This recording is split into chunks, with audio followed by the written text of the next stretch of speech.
Existe um lugar no mundo onde o funeral não termina com uma cova na terra, termina no céu. E os abutres são os anjos. Você está no alto do Planalto tibetano. A altitude é tanta que árvores não crescem aqui. O solo é tão duro que não aceita paz.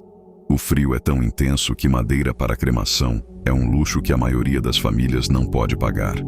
E então, um homem morreu. A família o envolve em um pano branco. Os monges são chamados. Durante 3 dias, sentados ao redor do corpo, eles recitam o Bardo Todol, o livro tibetano dos mortos, em voz alta, não como cerimônia vazia, como guia de viagem, como instruções detalhadas para uma jornada que o morto está prestes a fazer.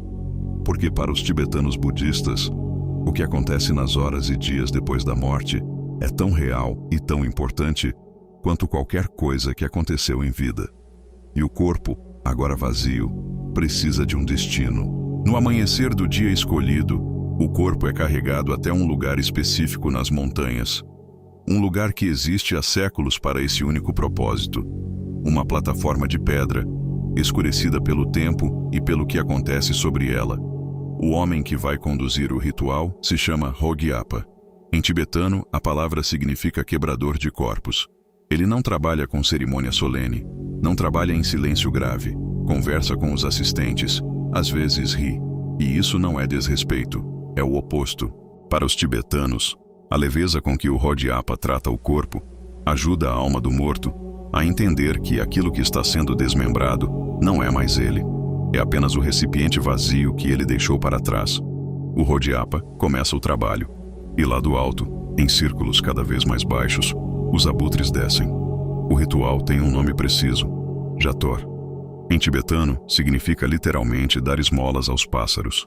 Não é uma imagem poética, é uma descrição literal do que acontece.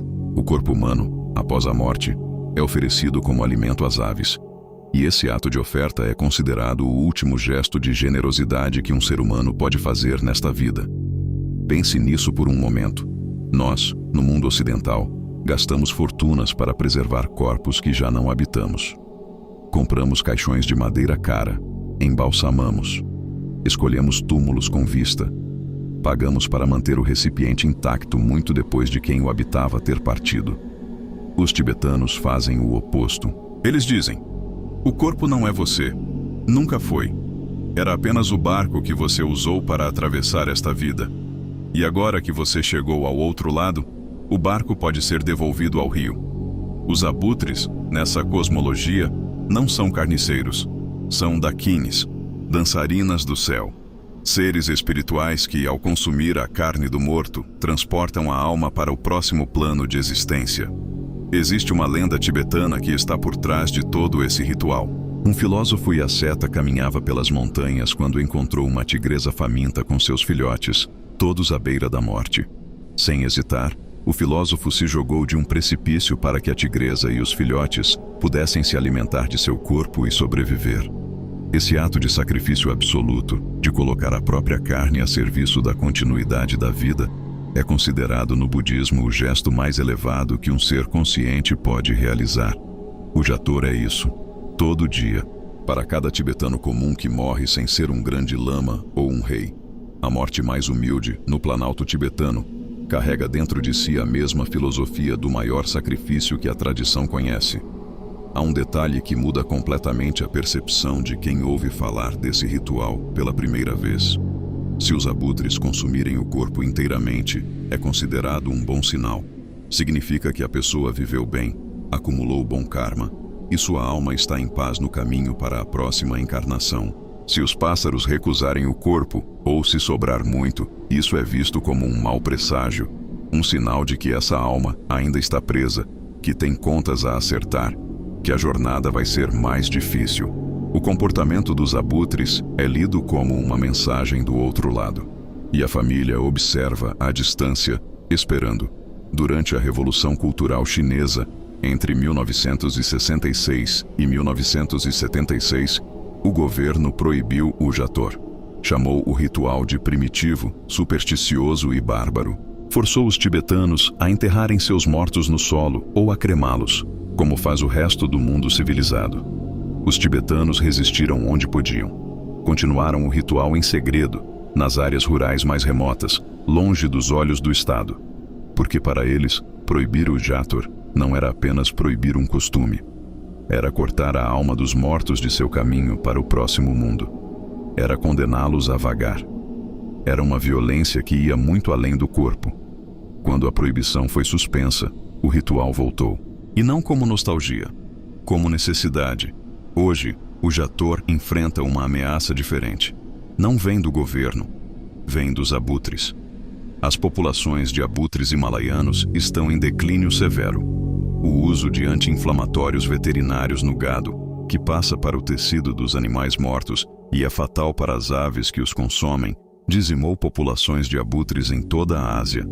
Sem abutres, o Jator não pode ser completado da forma tradicional. Em algumas regiões, os Hogyapas precisam coachar os pássaros com danças rituais para que desçam. Em outras, o número de corpos supera o número de aves disponíveis. Um povo que por milênios devolveu seus mortos ao céu, está descobrindo que o céu talvez não possa mais recebê-los. Existe uma cena descrita por um observador estrangeiro que passou anos estudando o Jator, que fica na memória de quem lê. Ele estava a 100 metros de distância, na distância mínima respeitosa, quando os abutres desceram. Mesmo daquela distância, no silêncio absoluto do Planalto, ele conseguia ouvir o som das aves e o trabalho do Hodyapa. E então, ele olhou para a família. Uma mulher, 2 filhos adultos, um idoso. De pé, em silêncio, de longe, observando. E ele disse que no rosto deles não havia horror, não havia repulsa. Havia algo que ele demorou um tempo para nomear. Alívio. Não o alívio de quem termina algo difícil. O alívio de quem vê alguém amado partir bem, como quem vê um navio zarpar com o vento a favor. Nós construímos o mundo inteiro em torno da negação da morte.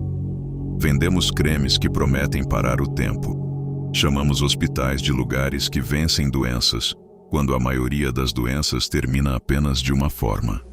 Escondemos os velhos, escondemos os doentes, escondemos os mortos, até que a morte bate na nossa própria porta e descobrimos que nunca aprendemos a abri-la.